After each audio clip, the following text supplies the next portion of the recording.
external producer for the next team, and holy cow, that's a big crowd. Thanks everybody for coming out to Full Sail Live today. This next team proved that it's much more about the journey. They faced some adversity early on, and what really impressed me was the way that they overcame it, the way that they rose above it. They kept fighting. Every time we put more challenges in front of them, they rose up and took their game to another level, and I think it really shows in the final presentation. It's got a great feel, it looks fantastic, and I think you're really going to enjoy it. So please, help me welcome Team DigiRex.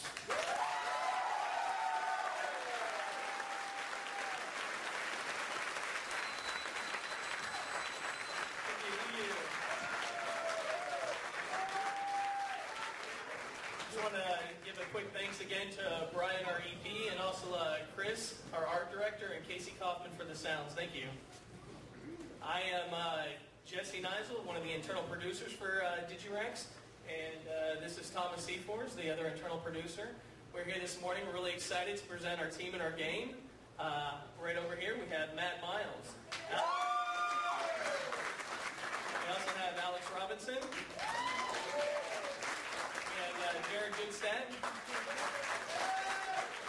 got Brad Lewis in the back there.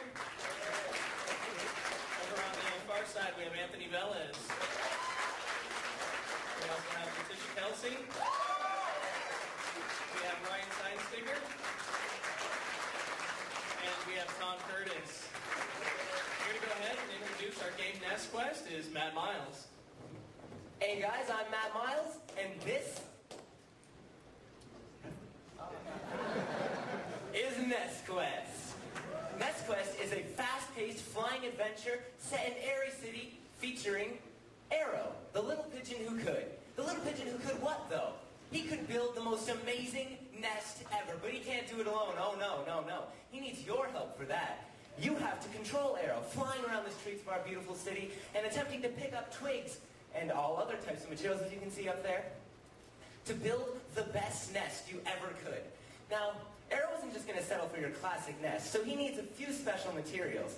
And twigs aren't going to cut it, obviously, so we have some bricks and stones and...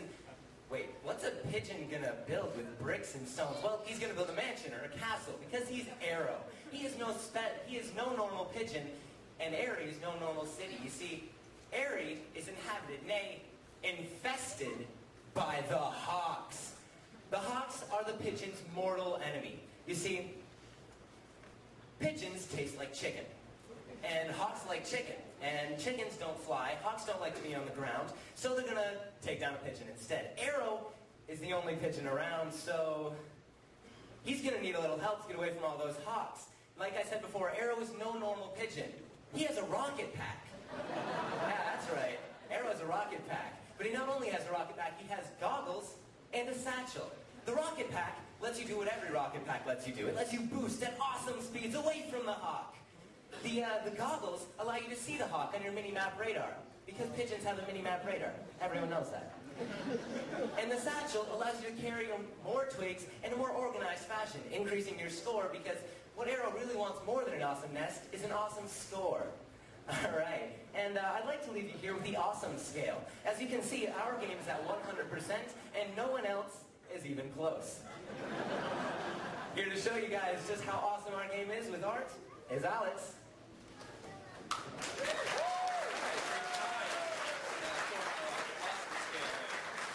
get it off with our art stuff, we like to chose to go with a very colorful theme. Simple textures. It's rated E for everyone, so we kept it very happy, upbeat. Now for the game theme that we were going to shoot for was fast-paced flying invasion. How are we going to go about doing this invasion thing with the hawk? Well, we need objects in the scene in order to dip, dive, and dodge through. Represented with, we have the lampposts, water tower, and also we have trees and a bunch of other objects spread out throughout the scene. Now this is a wireframe layout of what Arrow looks like in the artist eyes. What the player sees is obviously our textured version on the top left, created by Letitia Kelsey. Now, to be able to bring this bird to life, we had to do something called rigging him. What's a rig? Just like all of us, we have a skeleton. We had to put a skeleton inside Arrow. This is our rig, which the original design made our dev team cry. Yeah. So they gave us a little bit of restrictions, nailed it down to only 32 joints instead of the original 78, I think, something like that.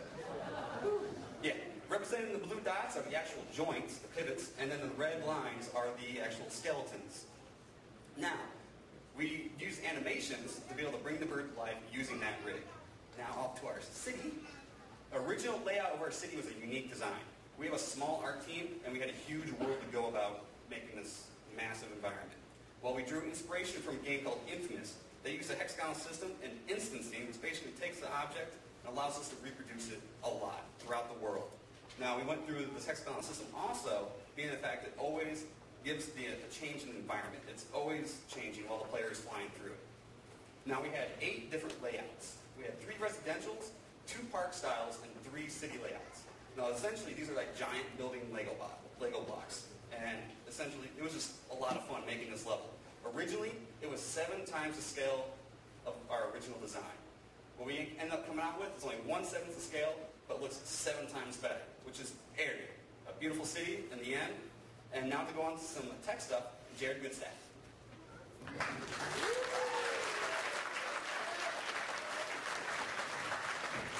Thanks, Alex. So, our city wouldn't really feel like a city if you could just fly through the buildings, right? Yeah, that wouldn't be very good.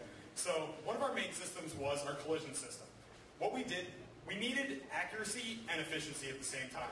So, what we first did was we put boxes around the buildings, and we checked to see if the player's inside that box. If they are, then we go on, and that's our efficiency check. And if they are, we check against the actual triangles of the building. And that actually gives us the accuracy we want to make sure the collisions feel realistic. Our other main system is our camera.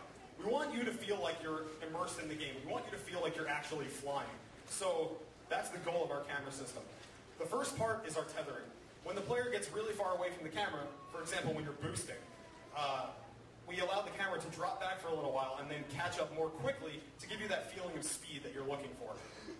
And our camera actually moves via interpolation. What is interpolation? Interpolation is moving from one point to another gradually over time. So that's essentially what our camera is doing. We find out where Arrow is, we find out where he just was, and we move from the previous position to the current. And now to talk about some things that went right and wrong and what we learned, here's Thomas Seifers. As you said, I'm Thomas Seifers. I was one of the internal producers for our team. So every development cycle has its ups and downs, and one of the main jobs of the producer is to help the development team get through the whole cycle as smoothly as possible. So some of the things that went right, some of the things went wrong. One big thing that went right for us was iterative design. From the beginning, in month 1 of Final Project, you have to basically design your game from scratch. The whole team gets together, makes every element from how the player moves to every little visual effect that happens in the game. Well, over the course of the project, you get a lot of feedback from users, from the staff, and you have to make improvisions and make things better in the game to make it more fun. That was one thing that went right for us. We didn't let our egos get in the way, and when a system didn't work, we were willing to take it out, put something new in to make it even better. Another big thing that went right for us was daily meetings. In the morning, we would have one meeting where everyone was brought up on what tasks were needed to be done that day. Any problems with the game were addressed right away. And then at the end of the day, we would have another meeting to find out any progress or if there were any other problems in the game that needed to be addressed for the next day. As far as things that went wrong, exporting. Exporting was a big issue for us from the beginning. It's important that the teams coming into Final Project now that you work on this right away. Figure out what your artists are capable of. Figure out what your programmers are capable of. Make your exporters so that they're solid, so that when assets are done, they can be put right into the game. Another big thing was assumptions. People would assume that other people were working on things, and it all boils down to communication. There would be a bug that would happen. One programmer would assume that another programmer was working on that. It would just snowball into a lot bigger problem in the end. So we just hope that some of these things can be helpful advice to the teams that are coming in and to help other teams be as successful as we were. So now that we've talked enough, we're now going to pass the mic off to Matt to do some commentary, and Brett Lewis will be playing our game. All right, who wants to play our game?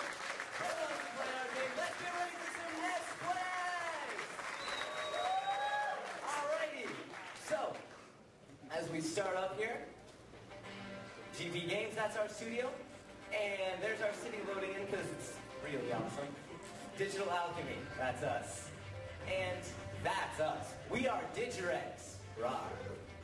All right, Brett. Let's turn up the gamma a little bit, and I think you want to raise that sensitivity. We always have an issue with that. All right, okay. And whatever you feel comfortable with. Okay, and now we're going to press accept, go to play, and start the game. Now, you'll notice little facts scroll across the screen. All of those are true. If you play our game, they cycle in every single one of them is true because they're facts, and facts are true. Brett's going to skip through our screens here because he actually knows what he's doing. And I'm going to have him circle for a little bit while I explain our heads-up display here. Up in your top corner there, we have Arrow's health with a picture of Arrow in it. Notice how when Brett hits trees, which he really shouldn't do, the health goes down. That, if it reaches 0, will enter recovery mode, which will force us to tap the S button repeatedly until we can get back up because Arrow hit his head on a building a little too hard. Up in the other corner there, we have our mini-map, which I went over earlier. All pigeons have. Notice those little gold specks there? Those are twig clusters. And we want to go grab a few twig clusters right now to help Arrow build that nest. Oh, Brett got one. Notice how his nest bar over here gained a little bit. And his score went up, and his multiplier went up. But that other twig he just got was a different color. What's that all about? Well, not all twigs are built the same, you see. That blue twig is worth more points and a slightly higher multiplier. So, Brett, let's go grab some twigs and finish off the first level so we can show off some more awesome stuff. And that's an orange twig, the best twig ever. We don't know why it's the best twig ever. We just know it is. And we leveled up. Now, that nest is really plain for Arrow.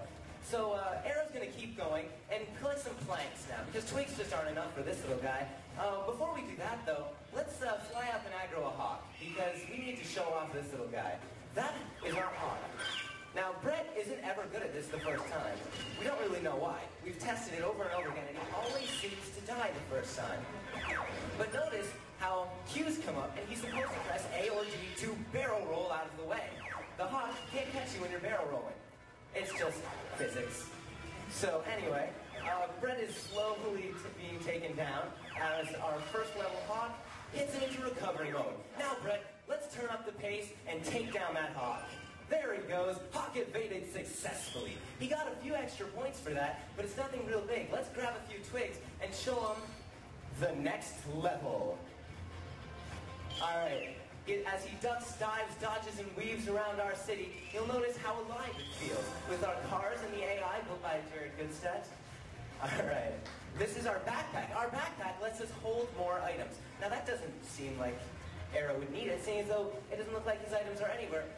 In fact, if Arrow were building a nest at a central location, the hawk would be able to find it, and that wouldn't be a good thing. So Arrow's going to pack all his twigs and rocks and all that into his satchel, so that he can make his nest later, because he's smart. All right, let's go grab a few twigs, and you'll notice how now the multiplier goes up faster. Woo! All right, Brett. Notice, now I didn't really go over our black twigs, but as you just saw, Brett got a black twig, and it said, oh no! That's because black twigs aren't good. They're never good, because that's just what happens. He lost score and multiply for getting the twig, and he also evaded that hawk. Wow, you were getting really good at that, Brett. Okay, he's going to finish off this level because our game is all about the fast pace, and as soon as we do, we'll pop up the next nest and get the rocket pack. Yes, everyone, the rocket pack. All right, Brett, let's show them exactly how that works. Boost. Try not to hit a building. Just boom, there we go, rocket pack. The rocket pack lets you go to Arrow's maximum speed, which is really, really fast. And it has one more little minor use. Go aggro a hawk. You see, Arrow used to get away from hawks by boring them to death. Now, he has a different way. As he comes up to the sky, and those hawks don't seem to want to get him. Oh, there we go. That hawk got him. Notice how immediately as the hawk aggroed him, he's going to lose all of his rocket pack fuel. That's because the hawk will come in, if the hawk ever gets there. There he goes. The hawk came in and tapped him on the exact point that causes him to lose all of his rocket pack fuel. Hawks are really smart for like a quarter of a second. But until then, yeah, see, Brett is way too good at that. All right, Brett, just keep dragging those bricks this time, and we'll build our next awesome nest. there was a car down there that Brett just hit, just a little bit.